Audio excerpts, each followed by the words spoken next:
A mistake so big it changed history. That's coming up next. It's easy to blame yourself for mistakes. After all, they happen because of something we did or didn't do. But what if there was a silver lining? What if a mistake could somehow turn out to be a good thing? Well, when German engineers designed the Enigma cipher machine, that's exactly what happened. They created a tool that would help the Allies win World War II and usher in the digital age. Hey, I'm your host, and this is the story of how a mistake made Aztec Chinampas possible. We tend to think of geniuses as solitary figures, isolated from the rest of us mere mortals. But the truth is many brilliant minds build on the work of those who came before them. Sometimes that means standing on the shoulders of giants, other times building off of a simple slip-up. But either way, innovation is rarely a solo endeavor. In 1918, German engineers were trying to solve a common problem. Typewriters had long been used to communicate important information. But anyone who's ever shared a password over text knows the problem with that. All it takes is one typo, and suddenly sensitive information is floating around out in the open. But what if there was a better way? What if there was a way to encrypt messages so they were unreadable to anyone except the intended recipient?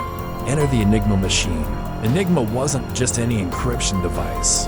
It was ahead of its time, and military leaders quickly took notice.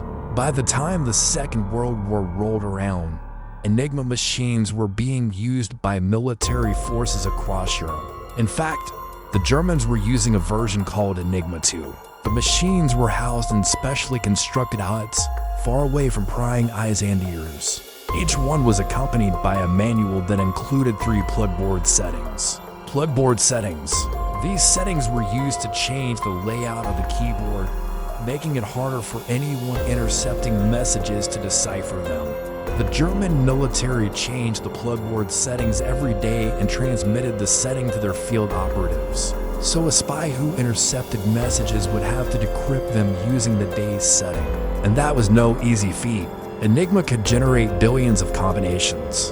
If you were to try every possible combination to crack a single message, it would take more than 100 million years. Even if you started when the universe first formed, it wouldn't be enough time.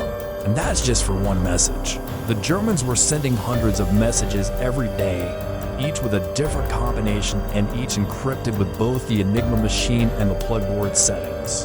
For spies, the Enigma machine was effectively unbreakable, which meant German forces could communicate freely, planning attacks and moving troops without fear of detection.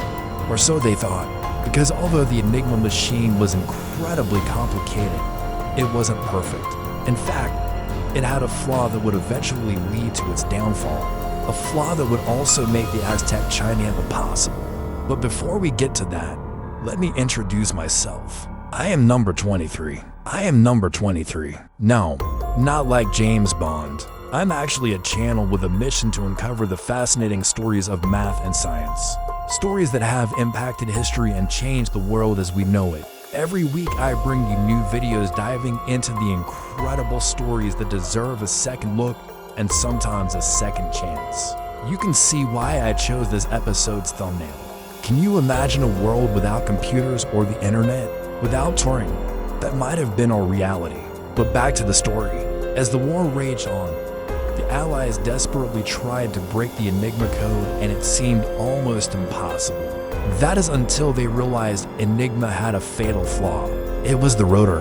This was the part that made Enigma such a powerful cipher. There were 26 possible rotor settings, and the rotors were arranged in a way that ensured the same letter never appeared twice in a row. For example, if you type the letter A, the rotor would move to the next available letter, skipping over A again, and that made it hard to tell where the real message began and ended. But it turns out the rotors weren't random. They were actually set up according to a specific algorithm. This gave mathematicians a starting point, a tiny edge that allowed them to start guessing.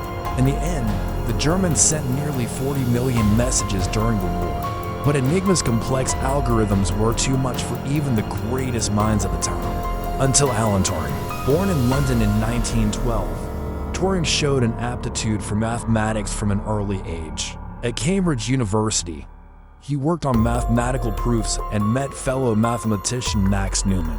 Together, they explored the use of algorithms to convert mathematical equations into step-by-step instruction, essentially creating a set of rules to follow. Now these algorithms were originally designed to help humans perform complex calculations. But as Turing and Newman worked through them, they realized something. What if instead of following the algorithms themselves, they used the algorithms to create a machine that could follow them? The result was a theoretical device that could think, a computing machine. When news of Turing's design reached British intelligence, they recruited him to help break the Enigma code. Working in secret, Turing assembled a small team of code breakers, including Gordon Welchman, John Jeffries, and Stuart Samuel. Together, they created a machine that could mimic Enigma's rotors, and they needed a way to test thousands of possibilities at lightning speed. To do that, they recruited another team of code breakers, women who would become known as the Code Girls. With their help, Turing's team was able to put thousands of potential decryption attempts through the bomb, the name they gave to their machine. When the bombs found a match, the Code Girls would relay the information to the analyst who would then decode the message. In some cases, the analysts could work backwards from the last word of the message, allowing the bomb to do the rest of the work. In others, they would type in random letters, hoping for a match. When a match did occur, the analysts would know that they were on the right track and simply need to find the exact sequence of steps to reach the desired output. With this strategy, the analysts were able to decipher entire messages. Of course, it wasn't long before the Germans realized their codes were being broken and they tried to make Enigma more secure. They added another rotor and more plug boards. But Turing's team was always one step ahead. In fact, they were able to predict the Germans' moves and develop new techniques to stay ahead. In total, historians believe the bombs helped shorten the war by 2 years. That's a lot of time, especially when you consider the stakes. Thanks to Turing and his team, the Allies were able to intercept and decode critical information, helping to coordinate troops and save countless lives.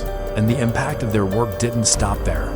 Once the war was over, Turing returned to mathematics and helped pave the way for the digital age. He introduced concepts like artificial intelligence and computer memory. And it's no surprise that many consider him the father of modern computing. Unfortunately, he also became famous for something else, for being prosecuted for his sexuality. In the end, his contributions to mathematics and computer science left a lasting legacy. So the next time you use a computer, take a moment to remember Alan Turing. He made the digital age possible, all because he helped crack the Enigma code, a code that was born out of a mistake. Speaking of mistakes, I made one recently. I released a video about how a coin toss led to the fall of Rome, and I accidentally credited the wrong emperor.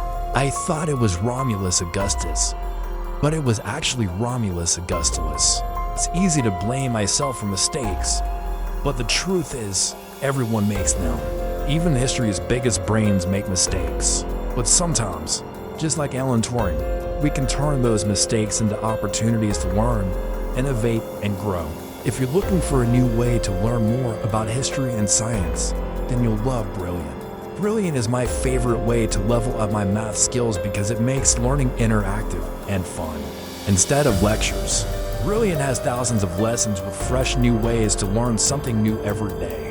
Their interactive courses range from foundational and advanced math to AI, data science, and more. Brilliant teaches you by doing, so you'll learn fast and retain what you know. Whether you want to brush up on your basic math or dive into the science of artificial intelligence, Brilliant has something for everyone. Plus, new courses are added every month. So what are you waiting for?